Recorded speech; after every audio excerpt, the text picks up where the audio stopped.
വലിയവനായ ദൈവത്തിൻ്റെ പരിശുദ്ധ നാമം ഈ മനോഹരമായ പ്രഭാതയാമത്തിൽ മഹത്വപ്പെടുമാറാകട്ടെ.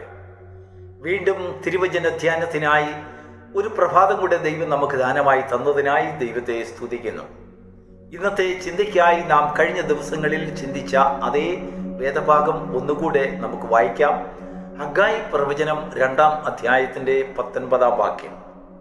വിത്ത് ഇനിയും കളപ്പുരയിൽ തന്നെ ഇരിക്കുന്നുവോ? മുന്തിരിവള്ളിയും മാതളവൃക്ഷവും ഒലിവു മരങ്ങളും അത്തിവൃക്ഷങ്ങളും ഒന്നും ഫലങ്ങൾ തരുന്നില്ലേ? എന്നാൽ ഇന്നു മുതൽ ഞാൻ നിങ്ങളെ അനുഗ്രഹിക്കും. ദൈവത്തിന് സ്തോത്രം. നമ്മുടെ ദൈവമായ യഹോവ തൻ്റെ ജനമായ ഇസ്രായേൽ ജനത്തിന് കൊടുത്തതായ പ്രത്യാശയുടെ വാക്കാണ്, ഇന്നു മുതൽ ഞാൻ നിങ്ങളെ അനുഗ്രഹിക്കും. നമ്മൾ ചിന്തിക്കുന്നത്, കഴിഞ്ഞ ദിവസങ്ങളിൽ ചിന്തിച്ചതൊക്കെ ദൈവത്തിൻ്റെ അനുഗ്രഹത്തിനൊരു തുടക്കം, അല്ലെങ്കിൽ ദൈവം എങ്ങനെയാണ് മനുഷ്യനെ അനുഗ്രഹിക്കുന്നത്, ഏത് സാഹചര്യത്തിലാണ് മനുഷ്യനെ അനുഗ്രഹിക്കുന്നത്, എങ്ങനെയുള്ളവരെയാണ് ദൈവം അനുഗ്രഹിക്കുന്നത് എന്നൊക്കെ നമ്മൾ ധാരാളം ദൈവത്തിൻ്റെ ആലോചനകൾ ശ്രവിക്കുകയുണ്ടായി. ദൈവത്തിൻ്റെ മഹത്വം ഉണ്ടാകട്ടെ. ഈ പ്രഭാതത്തിൽ ദൈവത്തിൻ്റെ ആത്മാവ് നമ്മെ ഉത്തേജിപ്പിക്കുന്നത്, അല്ലെങ്കിൽ പഠിപ്പിക്കുന്നത്, നമ്മെ കേൾപ്പിക്കുന്നത്, നമ്മളെ ആ ചിന്തയ്ക്കായി നമ്മളെ വിധേയരാക്കുന്നത്, ദൈവം തരുന്നതായ അനുഗ്രഹം നാം എവിടെ സൂക്ഷിക്കും എന്നാണ്. Price the Lord. ദൈവം പറയുന്നു, ഇന്നു മുതൽ ഞാൻ നിങ്ങളെ അനുഗ്രഹിക്കും. നോക്കൂ, നമ്മുടെ ഓരോരുത്തരുടെയും ഭവനങ്ങളിൽ ദൈവത്തിൻ്റെ ആത്മാവ് ഈ പ്രഭാതത്തിൽ നമ്മുടെ ചെവികളിൽ, കാതുകളിൽ മുഴക്കുകയാണ്. ഇന്നു മുതൽ ഞാൻ നിങ്ങളെ അനുഗ്രഹിക്കും. ആർക്കാണ് അനുഗ്രഹം സന്തോഷമല്ലാത്തത്? ഭയങ്കര സന്തോഷമല്ലേ? നമ്മുടെ ഹൃദയം സന്തോഷത്താൽ നിറഞ്ഞ കവിയും. നമ്മൾ ആ അനുഗ്രഹം തരുന്നവരോട് വളരെയധികം നന്ദിയുള്ളവരായിരിക്കും. താങ്ക് യു എന്ന് 100 പ്രാവശ്യം പറയും. തരുന്ന അനുഗ്രഹത്തിനനുസരിച്ച് നമ്മുടെ ഉള്ളിൽ നിന്നും ആനന്ദത്തിൻ്റെയും സന്തോഷത്തിൻ്റെയും നന്ദിയുടെയും ഒരുപാട് നദികൾ തന്നെ പൊട്ടിപ്പുറപ്പെട്ടേക്കാം. എന്നാൽ ദൈവത്തിൻ്റെ ആത്മാവ് ചോദിക്കുന്നു, ഇന്നു മുതൽ നിന്നെ അനുഗ്രഹിക്കുവാൻ ദൈവം തീരുമാനിച്ചിരിക്കെ ആ അനുഗ്രഹം നീ എവിടെയാണ് സൂക്ഷിക്കുന്നത്? അതെന്തൊരു കാര്യമാണ്. അനുഗ്രഹത്തിന് എന്തായാലും ആകാശത്ത് നിന്നുകൊണ്ട് നമ്മെ അനുഗ്രഹിക്കാൻ കഴിയില്ല. ആ അനുഗ്രഹം നമ്മളിലേക്കും നമ്മുടെ ഭവനങ്ങളിലേക്കും ഒക്കെ കടന്നു വരണം. നമ്മുടെ കുഞ്ഞുങ്ങളിലേക്ക് വരണം, നമ്മുടെ കുടുംബത്തിലേക്ക് വരണം, നമ്മുടെ ഭവനത്തിലേക്ക് വരണം, നമ്മൾ ജോലി ചെയ്യുന്ന സ്ഥലങ്ങളിലേക്ക് വരണം, നമ്മുടെ യാത്രയിൽ വരണം, നമ്മുടെ സമ്പാദ്യത്തിൽ വരണം, അധ്വാനത്തിൽ വരണം, നമ്മുടെ സകല പ്രവൃത്തികളിലും അനുഗ്രഹം വരണം. അതാണ് ദൈവം പറഞ്ഞത്. വിത്തിൽ വരണം, അതിന്റെ വിതയിൽ വരണം, വൃക്ഷങ്ങളിൽ വരണം, ഫലങ്ങളിൽ വരണം, കാലാവസ്ഥയിൽ വരണം, സകലത്തിലും വരണം. ആ അനുഗ്രഹം അവിടെയൊക്കെയും നിൽക്കണം. എങ്കിൽ മാത്രമേ ഒരിക്കൽ മാത്രം ലഭിച്ചതായ അനുഗ്രഹം തുടർമാനമായി നമ്മുടെ ജീവിതത്തിൽ അതൊരനുഗ്രഹമായി പ്രത്യക്ഷപ്പെടുകയുള്ളൂ. ഇല്ലായെങ്കിൽ വന്നു പോയി എന്നുള്ളതേ ഉള്ളൂ. ഒരു വചനം കേട്ടു, അനുഗ്രഹത്തിന്റെ വചനം മറ്റുള്ളവർ പറയുന്നത് കേൾക്കുന്നത് പോലെ നമ്മളും കേട്ടു. ഒരു പാഴ്വാക്ക് പോലും നമ്മുടെ ചെവികളിൽ വന്നപ്പോൾ അത് നമുക്ക് അല്പം സന്തോഷമാണ്.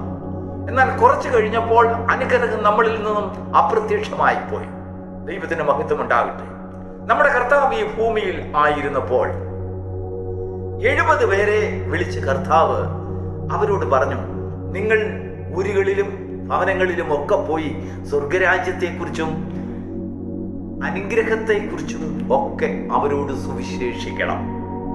ലൂക്കോസിന്റെ സുവിശേഷം 10-ാം അധ്യായത്തിന്റെ 6-ാം വാക്യത്തിൽ, 5ഉം 6ഉം വാക്യത്തിൽ കർത്താവ് അവരോട് പറയുകയാണ്, ആ 70 പേരോട് പറയുകയാണ്, നിങ്ങൾ ഏതെങ്കിലും ഒരു ഭവനത്തിൽ അനുഗ്രഹവുമായിട്ട് ചെന്നു ആദ്യം അവരോട് പറയേണ്ടത്, നിങ്ങൾക്ക് സമാധാനം. Praise the Lord. അനുഗ്രഹമുള്ളിടത്തെ സമാധാനമുള്ളൂ. അനുഗ്രഹമില്ലാത്തത്, ശപിക്കപ്പെട്ടിടത്ത് എങ്ങനെയാ സമാധാനം ഉണ്ടാകുന്നത്? കണ്ണുനീരും പ്രശ്നങ്ങളും നിലവിളികളും ആവലാദികളുമായിട്ട് കഴിയുന്ന ഒരു ഭവനത്തിൽ അനുഗ്രഹമുണ്ടോ? ഇല്ല. അനുഗ്രഹം എവിടെയുണ്ടോ അവിടെ വലിയ സന്തോഷമുണ്ട്. അപ്പോൾ കർത്താവ് ശിഷ്യന്മാരെ പറഞ്ഞയച്ച് 70 പേരെ ഈരണ്ടായി പറഞ്ഞയച്ചത്, അവരോട് പറഞ്ഞത്, നിങ്ങൾ ഓരോ ഭവനത്തിലും കയറി ഇറങ്ങി ചെല്ലുക. അവിടെ ചെല്ലുമ്പോൾ നിങ്ങൾ ആ വാതിക്കൽ നിന്നുകൊണ്ട് അവരോട് പറയണം, നിങ്ങൾക്ക് സമാധാനം. Praise the Lord. അതിനുശേഷം 6-ാം വാക്യത്തിൽ, ലൂക്കോസിന്റെ സുവിശേഷം 10-ാം അധ്യായം 6-ാം വാക്യത്തിൽ കർത്താവ് വളരെ ഇമ്പോർട്ടന്റ് ആയിട്ടുള്ള ഒരു കാര്യം നോക്കൂ, ശ്രദ്ധിക്കൂ, നിങ്ങൾ ഇത് കേൾക്കണം. അവിടെ ഒരു സമാധാനപുത്രൻ ഉണ്ടെങ്കിൽ നിങ്ങൾ പറഞ്ഞ സമാധാനം, അനുഗ്രഹം അവിടെ നീക്കും. ഇല്ല എങ്കിൽ നിങ്ങൾ കൊണ്ടുവന്ന സമാധാനവും അനുഗ്രഹവും നിങ്ങളോടുകൂടെ തിരികെ പോരും. Oh, that's wonderful words. ഇതാണ് സത്യം. ഇന്ന് മുതൽ ഞാൻ നിങ്ങളെ അനുഗ്രഹിക്കും എന്നുള്ളതായ ഒരു വാഗ്ദത്തം നിന്റെ ചെവിയിലെത്തുമ്പോൾ, നിന്റെ ജീവിതത്തിലും നിന്റെ കുടുംബത്തിലും നിന്റെ പ്രവൃത്തിയിലും നിന്റെ ആലോചനയിലും നിന്റെ ആരാധനയിലും നിന്റെ മനസാക്ഷിയിലും ഒരു സമാധാനപുത്രനെങ്കിലും ഉണ്ടെങ്കിൽ, ഒരു ബുദ്ധിയെങ്കിലും, ഒരു സ്വഭാവമെങ്കിലും, ഒരു ജ്ഞാനമെങ്കിലും, ഒരു പ്രവൃത്തിയെങ്കിലും, നിന്റെ ഭവനത്തിലെ ഏതെങ്കിലും ഒരു വ്യക്തിയെങ്കിലും സമാധാനം ഉണ്ടാക്കുന്നവനാണെങ്കിൽ, അവന്റെ ജനനം മുതലേ അവന് സമാധാനത്തിലാണ് പ്രിയം. അസ്വസ്ഥതകൾ നീക്കി, പ്രശ്നങ്ങൾ വരുമ്പോൾ, പ്രതികൂലങ്ങൾ വരുമ്പോൾ അവിടെ സമാധാനത്തിന്റെ വഴി തേടുന്നതായ ഒരു വ്യക്തിത്വം, ഒരു ബുദ്ധി, ഒരു ജ്ഞാനം, ഒരു ആലോചന അവിടെ പ്രവർത്തിക്കുന്നുണ്ടെങ്കിൽ നിങ്ങൾ കൊണ്ടുചെന്ന സമാധാനം അവിടെ നിൽക്കും.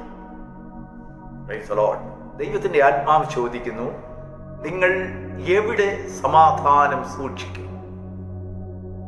അതിനുശേഷം തിമോത്തിയോസിന്റെ 1 തിമോത്തിയോസ് 3-ാം അധ്യായം 9-ാം വാക്യത്തിൽ അപ്പോസ്തലനായ പൗലോസ് തിമോത്തിയോസിനോട് പറയുന്നതായ ഒരു സത്യമുണ്ട്.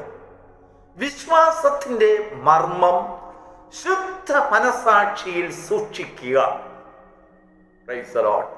ഇവിടേക്കാണ് അനുഗ്രഹം നിൽക്കുന്നത്.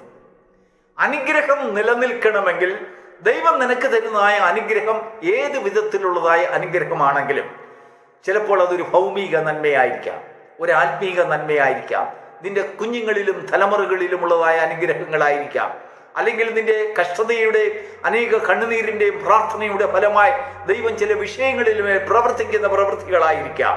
പക്ഷെ അത് നിന്നിൽ നിലനിൽക്കണമെങ്കിൽ, നിനക്കതൊരു അനുഭവ ഗുണമാകണമെങ്കിൽ അവിടെ ഒരു സമാധാനപുത്രൻ ഉണ്ടായിരിക്കണം. നോക്കൂ, ഉൽപ്പത്തി പുസ്തകം 19-ാം അധ്യായത്തിലേക്ക് നമ്മൾ കടന്നു വരുമ്പോൾ, സൊദോമിനെയും ഗൊമോറയെയും നശിപ്പിക്കുവാൻ വേണ്ടി ദൈവം തന്റെ ദൂതന്മാരെ അവിടേക്ക് അയച്ചപ്പോൾ ആദ്യം വന്ന് ഭക്തനായ അബ്രഹാമിനോട് വിവരം പറഞ്ഞു.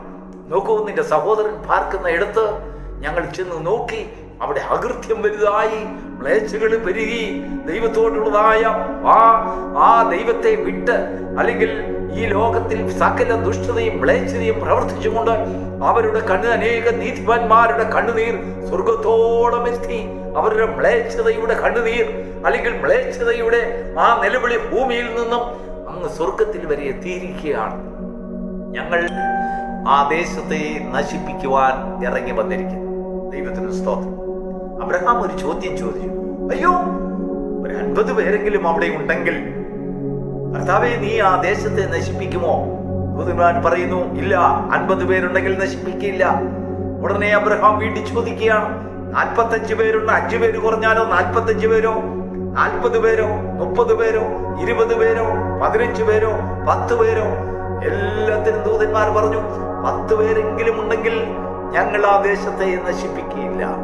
ഒടുവിൽ വന്ന് ദൂതന്മാർ അവിടെ പരിശോധിച്ച് നോക്കിയപ്പോൾ അവർ കേൾക്കുന്നത് പോലെയുള്ള മ്ലേച്ഛതകൾ അവിടെ നിലനിൽക്കുന്നുണ്ടോ എന്ന് അവിടെ വ്യക്തമായി പരിശോധിച്ചപ്പോൾ അവർക്ക് വെളിപ്പെട്ടതായ കാര്യം, ഒരു വ്യക്തി പോലും നീതിമാന്മാർ അവിടെ ഇല്ല, സമാധാനം സൂക്ഷിക്കുന്നവരാരുമില്ല, ശുദ്ധ മനസാക്ഷിയുള്ളവരാരുമില്ല. ദൈവം ആ ദേശത്തെ നശിപ്പിക്കുവാൻ ഇറങ്ങി വന്നു. അത് തീയും ഗന്ധകവും അയച്ച് ആ ദേശത്തെ ചുട്ടുകളഞ്ഞു. ദൈവത്തിന് മഹത്വം ഉണ്ടാകട്ടെ. നാശത്തിൽ നിന്ന് ഒഴിവാകുവാൻ, നഷ്ടത്തിൽ നിന്ന് ഒഴിവാകുവാൻ ദൈവം ഒരു വ്യക്തിയെങ്കിലും നീതിയോടെ നിൽക്കുന്ന ഒരു വ്യക്തിത്വത്തെ അവിടെ അന്വേഷിക്കുന്നു. ഒരു സമാധാനപുത്രനെ നിന്റെ ഭവനത്തിൽ അന്വേഷിക്കുന്നു. നിന്റെ ദേശത്തിൽ അല്ലെങ്കിൽ നിന്റെ ഭവനത്തിലും നീ ചെയ്യുന്ന പ്രവൃത്തികളിലും നഷ്ടമാണ്. അനേക ദിവസങ്ങൾ കണ്ണുനീരിന്റെ അവസ്ഥയാണ്. അധ്വാനിച്ചിട്ടും കൈകളിലേക്ക് എത്തുന്നില്ല. അനേക പ്രശ്നങ്ങൾ നിനക്ക് ഉടലെടുക്കുന്നു. ഒരു പ്രശ്നം തീരുമ്പോൾ വേറൊരു പ്രശ്നം. നീ ദൈവത്തെ അറിയുന്നവനാണ്, ദൈവത്തെ അറിഞ്ഞവനാണ്, വിശ്വാസമുള്ളവനാണ്, പ്രാർത്ഥനയുണ്ട്, എല്ലാം ഉണ്ട്. പക്ഷെങ്കിൽ നിന്റെ ഭവനത്തിൽ ഒരു സമാധാനപുത്രനില്ല. സമാധാനത്തിന് അവിടെ നിൽക്കുവാൻ കഴിയുന്നില്ല. സമാധാനം is equal to blessings. Blessings is equal to faith. വിശ്വാസം എന്ന മർമ്മം അത് സമാധാനത്തെ കൊണ്ടുവരുന്നു. ആ സമാധാനം നിന്റെ ജീവിതത്തിൽ അനുഗ്രഹത്തെ കൊണ്ടുവരുന്നു. ദൈവത്തിൽ നിന്ന് കിട്ടുന്നതായ അനുഗ്രഹങ്ങൾ അത് നിന്റെ ഭവനത്തിൽ സമാധാനം തരുന്നു. അത് നിന്റെ ജീവിതത്തിൽ ഒരു ശുദ്ധ മനസാക്ഷിയെ ദാനം ചെയ്യുന്നു. അത് നീ വിശ്വാസത്തിന്റെ മർമ്മമായി അതിനെ അംഗീകരിക്കുവാൻ ദൈവം നിനക്ക് ജ്ഞാനവും വെളിപ്പാടും തരുന്നു. നോക്കൂ, സത്യമാണ്. നമ്മൾ കഴിഞ്ഞ 2 ദിവസം വളരെ ആഴമായി ചിന്തിച്ചു. ആരെ ദൈവം അനുഗ്രഹിക്കും, എവിടെ അനുഗ്രഹിക്കും, എപ്പോൾ അനുഗ്രഹിക്കും. ഈ പ്രഭാതത്തിൽ ദൈവത്തിന്റെ ആത്മാവ് ചോദിക്കുക, ഞാൻ നിനക്ക് അനുഗ്രഹം തന്നാൽ, ഞാൻ നിന്റെ ഭവനത്തിൽ അനുഗ്രഹം തന്നാൽ, നിന്റെ വ്യക്തിപരമായ ജീവിതത്തിൽ അനുഗ്രഹം തന്നാൽ, നീ അത് എവിടെ സൂക്ഷിക്കും? Where you will keep that blessings? God is asking that great questions, that important, serious question today morning to you. Where you will keep? The peace is from God and the blessings is from God. It is available from today onwards. But where you are going to keep that blessings? ശുദ്ധ മനസാക്ഷിയിൽ സൂക്ഷിക്കുന്ന ഒരു അനുഭവം നിന്റെ ജീവിതത്തിൽ ഉണ്ടാകുമെങ്കിൽ, ശുദ്ധ മനസാക്ഷിയുള്ളതായ ഒരു സമീപനം നിന്റെ ജീവിതത്തിൽ ഉണ്ടാകുന്നുണ്ടെങ്കിൽ, സമാധാനത്തെ സൂക്ഷിക്കുന്ന ഒരു ജീവിതം നിന്റെ ജീവിതത്തിൽ ഉണ്ടാകുന്നുണ്ടെങ്കിൽ, നിന്റെ ഭവനത്തിൽ അങ്ങനെ ഒരു വ്യക്തിത്വം ഉണ്ടെങ്കിൽ, അങ്ങനെ ഒരു അനുഭവം നിന്റെ ജീവിതത്തിൽ ഉണ്ടെങ്കിൽ, നിങ്ങളുടെ ഭവനത്തിലുണ്ടെങ്കിൽ, ഇതാ ദൈവം അവിടെയാണ് അനുഗ്രഹവും ശാശ്വതമായ സമാധാനവും കൽപ്പിക്കുന്നത്. ഇവിടെയല്ലോ ദൈവം അനുഗ്രഹവും ശാശ്വതമായ സമ്പത്തും അനുഗ്രഹവും സമൃദ്ധിയും സൂക്ഷിക്കുന്നത്. ദൈവത്തിന് ഭക്തമുണ്ടാകട്ടെ. ദൈവം ആ സ്ഥലങ്ങളെ ചൂണ്ടിക്കാണിച്ചു തരികയാണ്. അതാണ് കർത്താവ് 70 പേരെ അയച്ചപ്പോൾ അവരോട് പറയുന്നത്, നിങ്ങൾ ഓരോ ഭവനങ്ങളിലും തേടി പോകുക. ഭവനങ്ങളിൽ സമാധാനമില്ല, ഭവനങ്ങളിൽ അനുഗ്രഹങ്ങളില്ല, ഭവനങ്ങളിൽ ശാപം നിലനിൽക്കുന്നു. ശത്രു വളരെ ശക്തിയോടെ പ്രവർത്തിച്ചുകൊണ്ട് അവരുടെ സമാധാനത്തെ എടുത്തു കളയുന്നു, അവരുടെ അനുഗ്രഹത്തെ എടുത്തു കളയുന്നു. അവരുടെ വിത്തുകൾ ഇപ്പോഴും കളപ്പുരകളിൽ തന്നെ ഇരിക്കുകയാണ്. അവർ ചെയ്യുന്ന പ്രവൃത്തികളിലൊന്നും ഫലം വരുന്നില്ല. കണ്ണുനീർ സ്വർഗത്തിലെത്തുകയാണ്. അവരുടെ കഷ്ടത ഞാൻ കണ്ടു, അവരുടെ നിലവിളി ഞാൻ കേട്ടു.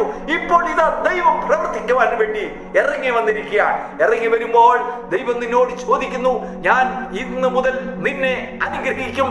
പക്ഷെങ്കിൽ ഇന്ന് മുതൽ എന്റെ അനുഗ്രഹത്തെ സൂക്ഷിക്കുവാൻ തക്കതായ ഒരു വലിയ സ്ഥാനം നീ കണ്ടെത്തണം. നമുക്കൊരു വില കൂടിയ ഒരു വാഹനം നമുക്ക് ആരെങ്കിലും ദാനമായി തന്നാൽ നമ്മൾ എന്ത് ചെയ്യും? നമ്മളത് ഓപ്പൺ റോഡിൽ എറിഞ്ഞു കളയുമോ? ഇല്ല. നമ്മുടെ ഹൃദയത്തിന് ഒരു വെമ്പലുണ്ടാകും. എന്താണെന്നറിയാമോ? വില കൂടിയ ഒരു കാർ, ഒരു റോൾസ് റോയ്സ്, ഒരു മെഴ്സിഡീസ് ബെൻസ്, ഒരു BMW, ഒരു ഓഡി കാർ, വലിയ വിലയുള്ള കാർ, സ്വർണ്ണ പിടികളുള്ളതായ ഒരു കാർ നമുക്ക് തരുന്നിരിക്കട്ടെ. അങ്ങനെയാണല്ലോ ദൈവം തരുന്നത്. മേൽത്തരമായിട്ടുള്ള അനുഗ്രഹങ്ങളാണല്ലോ. അങ്ങനെ ഒരു കാർ നമുക്ക് തരുന്നുണ്ടെങ്കിൽ നമ്മൾ എന്താണ് ചെയ്യുന്നത് അറിയാമോ? അതിന് കേടുപാടുകൾ വരാതെ സംരക്ഷണയോടുകൂടെ പാർക്ക് ചെയ്ത് നമ്മുടെ ഭവനത്തിൽ കള്ളന്മാരാരും കൊണ്ടുപോകാതെ വളരെ സൂക്ഷിച്ച് അതിന് പാർക്ക് ചെയ്യുവാൻ ഇടുവാനുള്ളതായ ഒരു ഗരാജ് സംവിധാനം നമ്മൾ കണ്ടെത്തും. യെസ്, നമ്മളതിനെ ഓപ്പൺ റോഡിൽ എറിഞ്ഞു കളയുകയില്ല, അല്ലെങ്കിൽ വെയിലത്തിട്ട് കളയില്ല. എപ്പോഴും അത് നമ്മൾ സൂക്ഷിച്ചു കൊണ്ടിരിക്കും. കാരണം എന്താണെന്നറിയാമോ? ഒരു വലിയ മനുഷ്യൻ തന്നതാണ്, ഒരു വലിയ വിലയുള്ള കാറാണ്. അങ്ങനെ ഈ ലോകത്തിലെ സമ്പത്തുകളിന്മേൽ നമുക്ക് അത്രമാത്രം വെളിപ്പാടുകളും ജ്ഞാനങ്ങളും ബുദ്ധിയും ഉണ്ടെങ്കിൽ, അതിന്മേലുള്ള ഒരു സൂക്ഷിപ്പിന് വേണ്ടി നമ്മുടെ ബുദ്ധി പ്രവർത്തിക്കുന്നുണ്ടെങ്കിൽ, ദൈവത്തിൽ നിന്ന് കിട്ടുന്നതായ ഇന്ന് മുതൽ കിട്ടുന്നതായ അനേക ദാനങ്ങളെ സൂക്ഷിക്കാൻ ഇന്ന് മുതൽ നിന്റെ വീട്ടിൽ there should be a room for that. അതിനൊരു സ്ഥാനം നമ്മൾ കണ്ടെത്തണം. ദൈവത്തിന്റെ അനുഗ്രഹത്തെ സൂക്ഷിക്കുവാൻ ഒരു ശുദ്ധ മനസാക്ഷി നമ്മുടെ ജീവിതത്തിൽ ഉണ്ടാക്കണം. എങ്കിൽ മാത്രമേ ദൈവം കൊണ്ടുവരുന്ന അനുഗ്രഹം, സമാധാനം നമ്മുടെ ജീവിതത്തിൽ നിൽക്കുകയുള്ളൂ. ദൈവത്തിന്റെ ആത്മാവ് വീണ്ടും നമ്മോട് ചോദിക്കുകയാണ്, വിത്ത് ഇപ്പോഴും കളപ്പുരയിൽ സൂക്ഷിച്ചിരിക്കുകയാണ്. വിത്ത് വിധിച്ചാൽ അതിൽ നിന്നുള്ള അനുഭവത്തെക്കുറിച്ച്, അതിനെതിരായി പോരാടുന്നതായ അനേക ദൂഷ്യങ്ങളെക്കുറിച്ച് നിനക്ക് യാതൊരു നിശ്ചയവുമില്ലാത്തത് കൊണ്ട് നീ ശങ്കിച്ച് നിൽക്കുകയാണ്, നിരാശപ്പെട്ടിരിക്കുകയാണ്. അതിന്മേലുള്ളതായ ഫലങ്ങൾ, നഷ്ടങ്ങൾ നിന്റെ മനസ്സിൽ നിന്നെ തിക്കിക്കളയുന്നുണ്ട്. നിനക്ക് ചുറ്റും നീ നട്ടു വളർത്തിയതായ ഫലങ്ങൾ, വൃക്ഷങ്ങൾ പലതും അനുഭവങ്ങൾ തരുന്നില്ല. കാലാവസ്ഥ വിരോധം, അനേകം പൂത്ത് അത് മുലയുന്നുണ്ടെങ്കിലും വേണ്ടത്രതായ പഴവർഗ്ഗങ്ങൾ അതിൽ നിന്ന് എനിക്ക് ലഭിക്കുന്നില്ല. കച്ചവടം ആദായമല്ല, നഷ്ടം. ഒരു ദിവസം ലാഭമാണെങ്കിൽ പിറ്റേ ദിവസം അതിന്റെ 10 ഇരട്ടി നഷ്ടം. എന്തുകൊണ്ടെന്നറിയാമോ? നിന്റെ വീട്ടിൽ ഒരു സമാധാന പുത്രനില്ല. സമാധാനം പോയി പോകുന്നു. പ്രശ്നങ്ങളുടെ മധ്യത്തിൽ, ഞെരുക്കങ്ങളുടെ മധ്യത്തിൽ, ഇല്ലായ്മകളുടെ മധ്യത്തിൽ സ്വർഗസ്ഥനായ ദൈവത്തിങ്കിലേക്ക് നോക്കുവാൻ നിനക്ക് പ്രാപ്തിയില്ലാത്തത് കൊണ്ട് ആരാണ് നിനക്ക് അനുഗ്രഹം തരുന്നത്? ഇന്നു മുതൽ ഞാൻ നിനക്ക് അനുഗ്രഹം തരും. നിന്റെ വിത്തുകളിന്മേലും നിന്റെ വൃക്ഷങ്ങളിന്മേലും ഫലങ്ങളിന്മേലും കണ്ണ് നട്ടിരിക്കുന്ന ഒരു സ്വർഗസ്ഥനായ ദൈവം സ്വർഗത്തിൽ ജീവിച്ചിരിക്കുന്നുണ്ട്. ഈ സ്വർഗത്തിൽ ദൈവത്തെ അറിയുവാനുള്ള ഭാഗ്യം നമുക്ക് ലഭിച്ചില്ലേ? ഈ ദൈവത്തോട് നമുക്ക് നന്ദിയുള്ളവനായിരിക്കണ്ടേ? നമുക്കൊരു ശുദ്ധ മനസാക്ഷിയുള്ള ഒരു ഹൃദയം നമ്മുടെ ഭവനമായി തീരട്ടെ. അവിടെ ദൈവത്തോടുള്ളതായ ബന്ധം, മറ്റുള്ളവരോടുള്ളതായ ബന്ധം, സമാധാന പുത്രന്മാരായി നമ്മൾ ഈ ഭൂമിയിൽ ജീവിക്കുമ്പോൾ ഇവിടെയല്ലോ ദൈവം സമാധാനം കൽപ്പിക്കുന്നത്, ഇവിടെയല്ലോ ദൈവം അനുഗ്രഹം കൽപ്പിക്കുന്നത്, ഇവിടെയല്ലോ ദൈവം ദീർഘായുസ് കൽപ്പിക്കുന്നത്, ഇവിടെയല്ലോ സൗഖ്യവും രോഗശാന്തിയും ദൈവം കൽപ്പിക്കുന്നത്. നിന്റെ കളപ്പുരകൾ നിറഞ്ഞ് കവിയുന്നതിനിടയായി തീരും. എന്ത് കളപ്പുരകളാണ്? ഭൗമികമായിട്ടുള്ളത് മാത്രമല്ല, ആത്മീയമായിട്ടും നീ ദൈവസന്നിധിയിൽ ഫലമുള്ളവനായി തീരും. അങ്ങനെ നിനക്ക് സമാധാനം കൊണ്ടുവന്നതായ ആ ദൂതന്മാർ നിന്റെ ഭവനത്തിൽ അന്തി ഉറങ്ങി അവർ വിശ്രമിക്കുന്നതിനിടയായി തീരും. God bless you.